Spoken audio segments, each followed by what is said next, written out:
Welcome back to Evie's Acres. I'm Evie, and today I'm going to show you how I'm going to assemble 4 raised beds, each measuring about 2 feet wide and 6 feet long. They're going to sit right on the ground.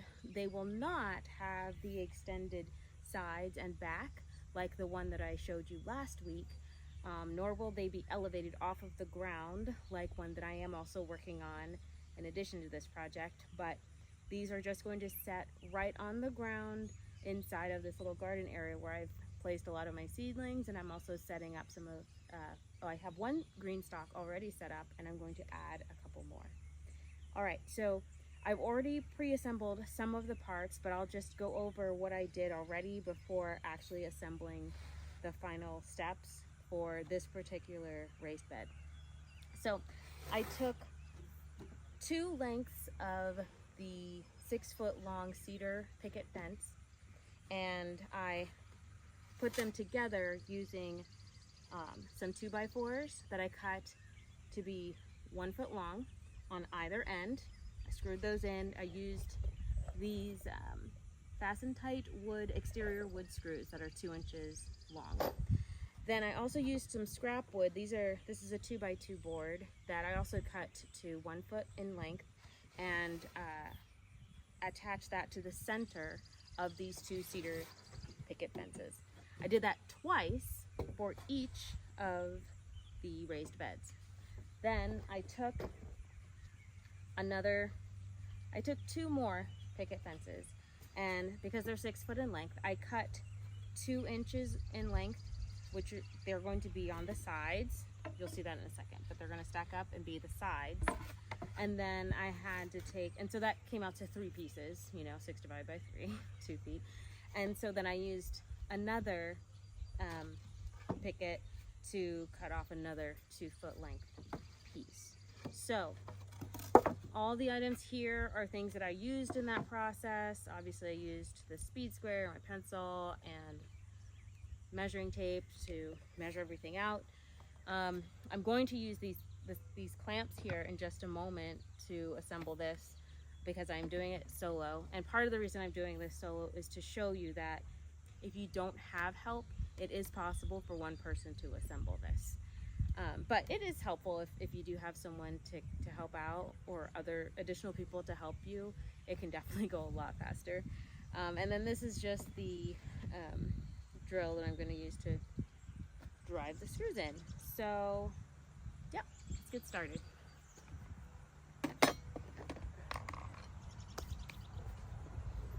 All right, so first I like to count out how many of these I'm going to need. I've been putting 2 on each end of these boards, so basically 4 on each side of the raised bed.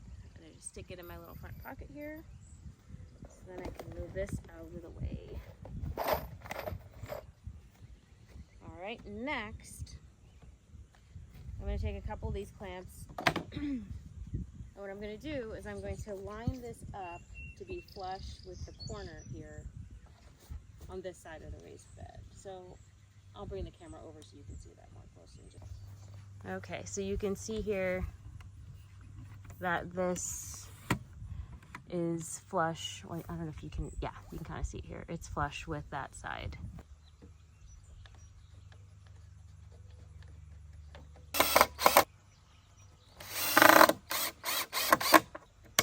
So that one is in solid.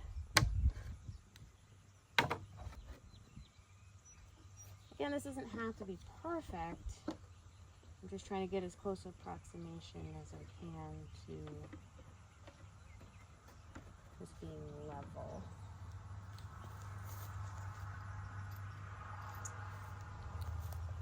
Okay, and thankfully these holes are still in a really good spot. They're still going to go directly into the 2x4. And in case it's not obvious, I also want to point out that these screws are going in to the 2x4, not the other cedar plank right here. They're going into the 2x4. So just so you know. All right, So I'm going to do that on the other side now.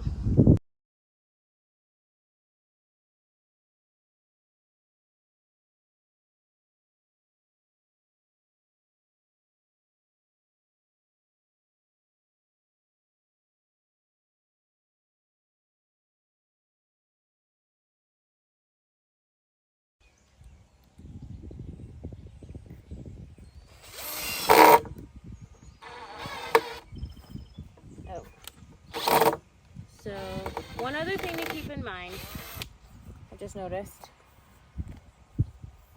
I'll show you. We have a screw here, right? These screws that were used to go inside of the 2x4 down through the cedar plank. Well, obviously we don't want to try to screw into the same area because that wouldn't work. So I'm going to aim for here.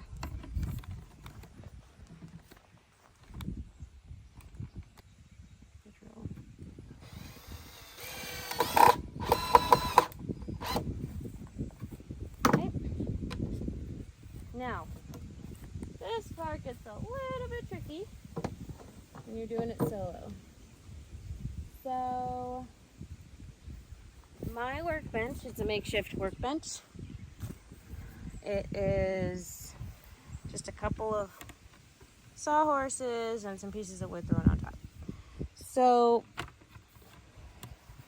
what I figured out works for me is to first of all make sure I remember this is the bottom and this is the bottom on this side. So what I'm going to do, put all my clamps here in the center while I slide this back down. Put my drill back down. Remember, this is the bottom, this is the top for this side.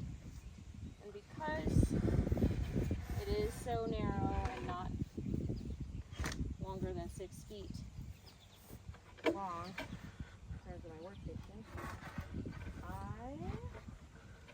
put everything at an angle. And so, alright, so the goal here is to make sure this is again on the outside. I'm going to pull this to the outside. Make sure it's flush. I know that part is a little wonky right now, and that's okay. Just trying to get it to line up. So I can at least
grab 8 more screws here.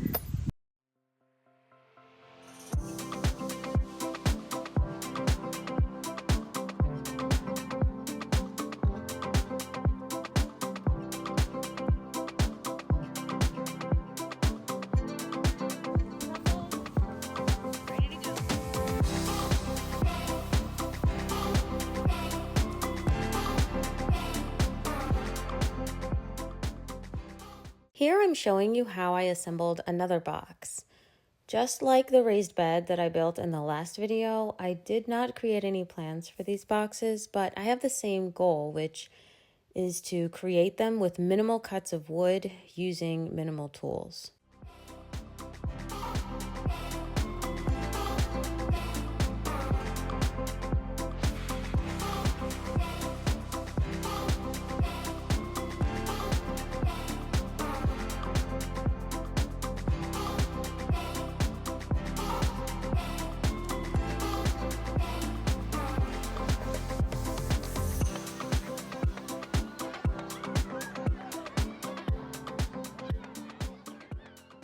Connecting these pieces together went a lot smoother this time around.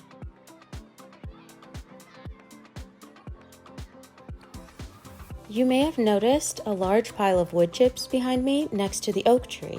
My neighbor's relative has a landscaping company, and they removed a lot of vines and overgrowth around the outer perimeter fence of the property, as well as all of the trees. Thankfully, they were able to chip the wood on site, and slowly but surely, my son is distributing those wood chips as mulch around our large oak trees.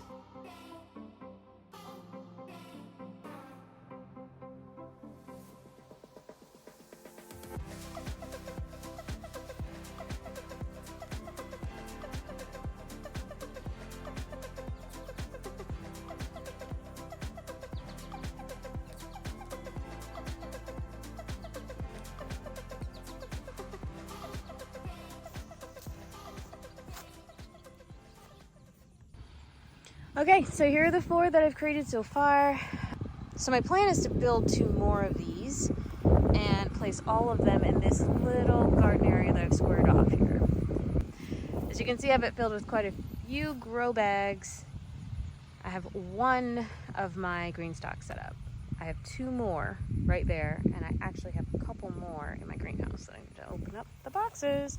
But yeah, so this place is gonna get pretty full here pretty soon. I hope to get all of this done over the next week.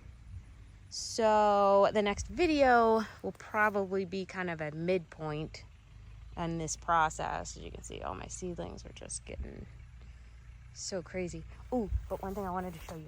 Quick. I was just looking at it. All right, over here. So for those who don't know, during the day when it's hot and the sun is, beating down on these guys, they will start to look like they're wilting. Totally normal. It's just their way of responding to the stress of having more sun. But you can see that they all have moisture in this. There's moisture in the soil. They're not dried out or anything like that. I did add 1 bamboo stick here to try and get this cucumber plant. Oh, it just fell. I'm trying to get it to wrap around this instead of wrapping itself, because up to now it's been wrapping itself around my zucchini plants, which is not a good idea because the zucchini plants are really heavy. I gotta admit, this is my first year successfully growing zucchini. So I had no idea how just big and heavy these plants are, but look how big my zucchini has gotten in just like 2 days. That's awesome. Like, this is going to be ready to harvest probably in a day or 2, I think. And then I have another one growing right here, as you can see. And then I have what looks like another one starting up right here. It looks like there are quite a few that might be coming up in this plant. So anyway, but yeah, another thing I want to just advise you too, when it comes to these green stalks with zucchini plants, because these plants are so heavy, you can see here the roots are starting to come up. So this explains why they sell the that attachment I was telling you about before. I get it now. And I think, like I said before, I am going to try to do what I can with my bamboo sticks right now, but I'm probably going to end up ordering that attachment for the zucchini. If I decide to grow zucchini in a green stalk again after this year, I'm definitely going to need to use that, I think. Also, I think it would be very helpful for these watermelon plants. Sorry, my camera's not straight. I'm a little distracted just looking at all these things. But look, there's a flower on one of my watermelon plants. So, yeah, we'll see how it goes. But, yeah, I harvested a whole bunch of green beans this morning. And look, already I can harvest some more. Like, these were not this big earlier. Oops, you can see it. Earlier today, these are smaller. But they're all coming in. It's very exciting. Good stuff. All right, well, back to work. Let me get these here plants into their new home here pretty soon. I decided I'm gonna go ahead and just assemble those last 2 raised beds anyway, just to get it out of the way, because I have a feeling if I don't do it today, it won't get done for at least another week. So right now I'm using one of the raised beds that I assembled earlier to hold up the boards for these last two. And as you can see, we have 2 full-length cedar pickets. Then we have the foot-long 2x4s, 3 of them for each side. And then over here I have some more fence pickets that have not been cut up. Well, I do have a couple pieces left over from an earlier but yeah, I need to cut these into 2-foot boards so that they can be the sides, the short sides for each of these. All right, one thing I will point out is when you go to the store, if you go to the hardware store like Lowe's or Home Depot and you buy these pickets, these boards, you'll definitely want to make sure not only that they generally look good, but you also want to make sure that they are as straight as possible, because one thing that's not good is to have massive gaps between them. So like I'm noticing right now with this one, there's a little bit of a gap here at the end. If I push it together here, it comes apart over there. So most likely it looks like this board right here that I'm moving right now, it's the one that's warped, and I'm gonna make sure that it is on the bottom, because that way any like weight that might come down from the top hopefully will help straighten it out, or flatten it out a little bit when it's in contact with the ground. So anyway, I'm just gonna go ahead and get started on measuring the midpoint so that I can know exactly where to put these boards in the middle, and then just start attaching them to the long pickets. Then I'll go ahead and cut those pickets into 2-foot boards and then attach it all together so that we'll have a total of 6 of these raised beds that we'll then put over here into the garden area. All right.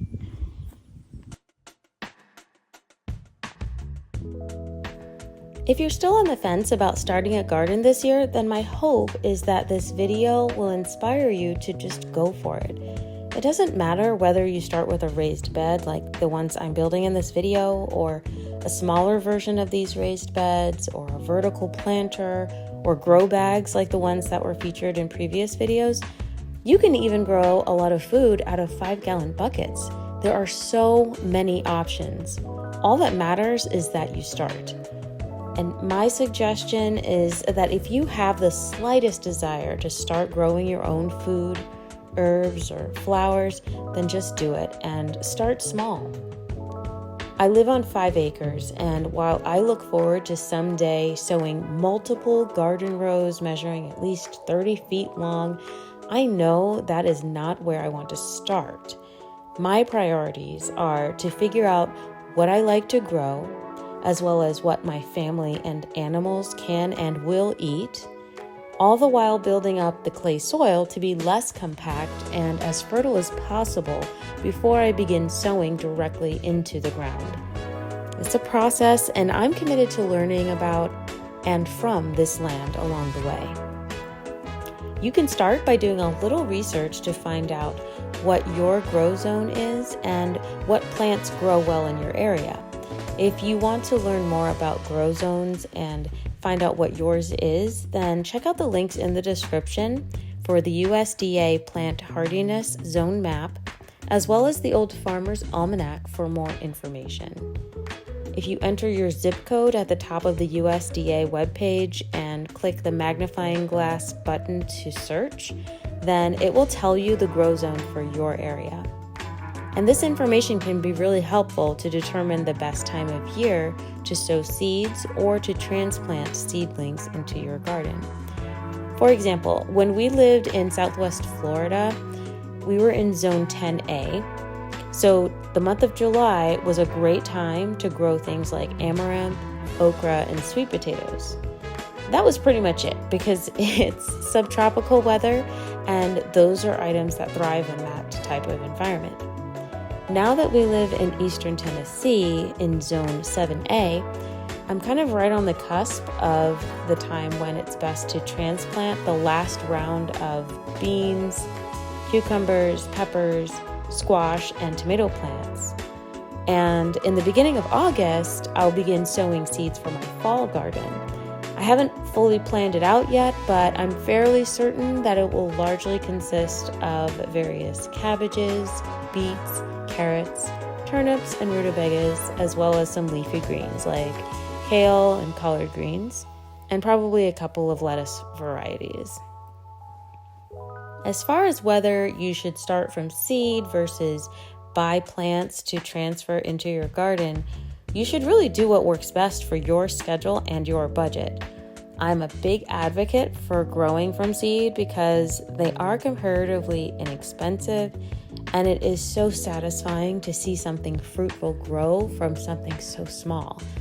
But again, do what works best for you in this season of your life. The most important thing is that you enjoy the process and learn something new along the way.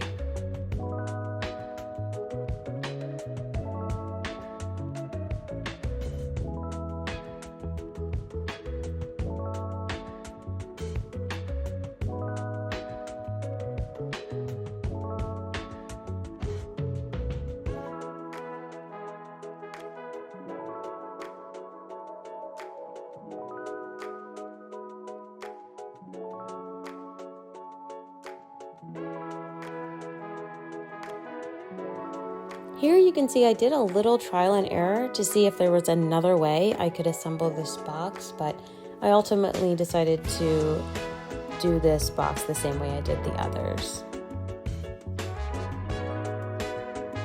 You may see my son in the background. He just let our 2 dogs out for some playtime, so maybe even can see him going down the hill chasing after them to try to make sure they don't go out into the street.